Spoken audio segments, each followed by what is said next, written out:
Shalom, selamat pagi.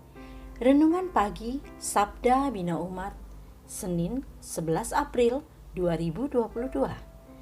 Firman Tuhan pagi ini terambil dari Yohanes 12 ayat 20 sampai 36.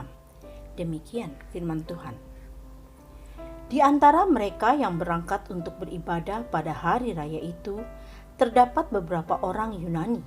Orang-orang itu pergi kepada Filipus yang berasal dari Betsaida di Galilea, lalu berkata kepadanya, "Tuan, kami ingin bertemu dengan Yesus." Filipus pergi memberitahukannya kepada Andreas. Andreas dan Filipus menyampaikannya pula kepada Yesus. Tetapi Yesus menjawab mereka, katanya, "Telah tiba saatnya Anak Manusia dimuliakan. Aku berkata kepadamu, sesungguhnya jikalau biji gandum tidak jatuh ke dalam tanah dan mati, ia tetap satu biji saja. Tetapi jika ia mati, ia akan menghasilkan banyak buah. Barang siapa mencintai nyawanya, ia akan kehilangan nyawanya.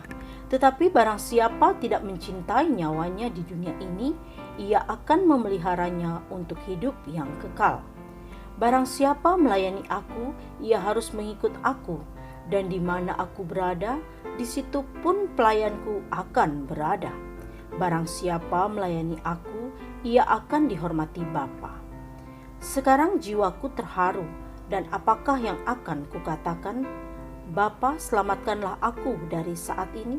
Tidak, sebab untuk itulah aku datang ke dalam saat ini. "Bapa, muliakanlah namamu." Maka terdengarlah suara dari sorga, "Aku telah memuliakannya dan aku akan memuliakannya lagi." Orang banyak yang berdiri di situ dan mendengarkannya berkata bahwa itu bunyi guntur.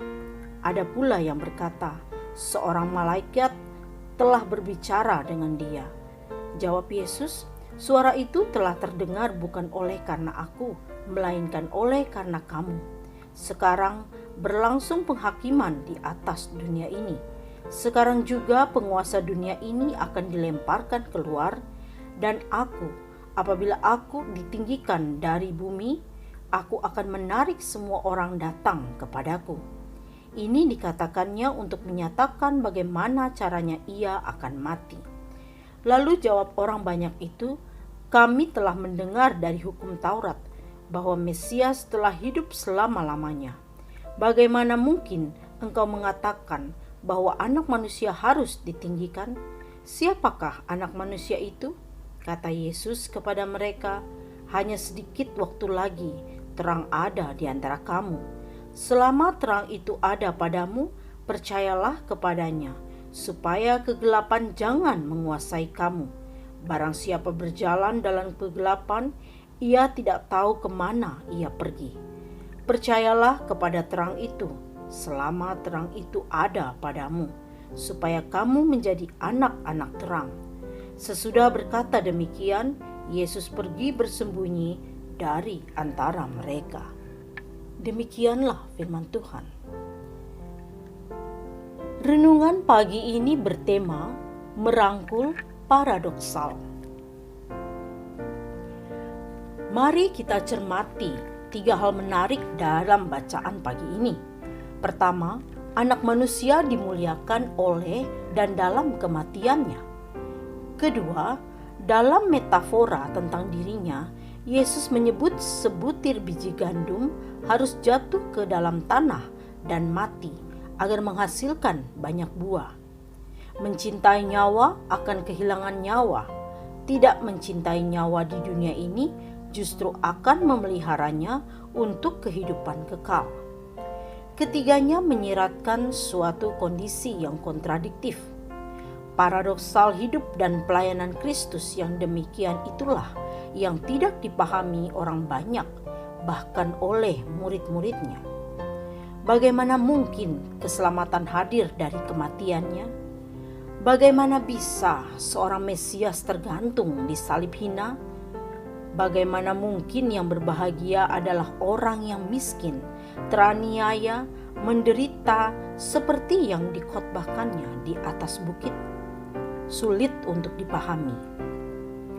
Jemaat Tuhan, tampaknya hal-hal penting dan bernilai dalam hidup terletak dalam peristiwa atau situasi kontradiktif. Seperti, pertama, esensi dari mencintai itu bukanlah memiliki dan mengikat, namun memberi ruang bebas untuk bertumbuh. Kedua, kekayaan sesungguhnya bukan terletak pada menimbun banyak, tetapi justru kemampuan untuk melepaskan dan ketulusan untuk berbagi. Tiga, kemalangan dan penderitaan merupakan jalan untuk mendapatkan satu atau beberapa hal terpenting dan paling berharga. 4. Iman adalah tentang percaya maka memperoleh, percaya maka melihat, bukan sebaliknya. 5. Menjadi yang terbesar adalah dengan menjadi yang paling melayani. 6. Sang guru adalah dia yang membasuh kaki murid-muridnya. 7. Pertobatan serta kedewasaan iman adalah menjadi seperti anak kecil. Saudara dan saya dapat menambah bullet point di atas berdasarkan pengalaman iman. Inilah sejatinya hidup bersama Kristus, yaitu keberanian merangkul dan terjun langsung ke dalam pengalaman-pengalaman paradoksal.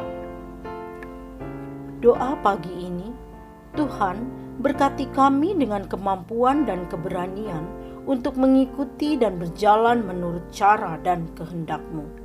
Amin. Demikianlah renungan pagi ini. Selamat beraktivitas. Tuhan Yesus memberkati.